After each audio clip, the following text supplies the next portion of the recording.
அஸ்ஸலாமு அலைக்கும் வரஹ்மத்துல்லாஹி வரகாத்துஹு. பிஸ்மில்லாஹிர் ரஹ்மானிர் ரஹீம்.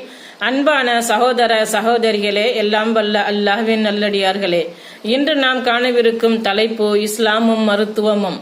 சுத்தம் சுகம் தரும். சுத்தம் சோறு போடும் என்பார்கள்.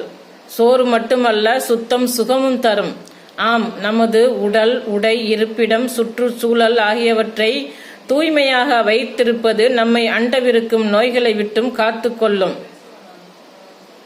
நமக்கு பாதுகாப்பு அரணாக விளங்கும். இஸ்லாம் கூறும் முன்னெச்சரிக்கை நடவடிக்கைகளில் தூய்மைக்கும் ஒரு முக்கிய பங்குண்டு.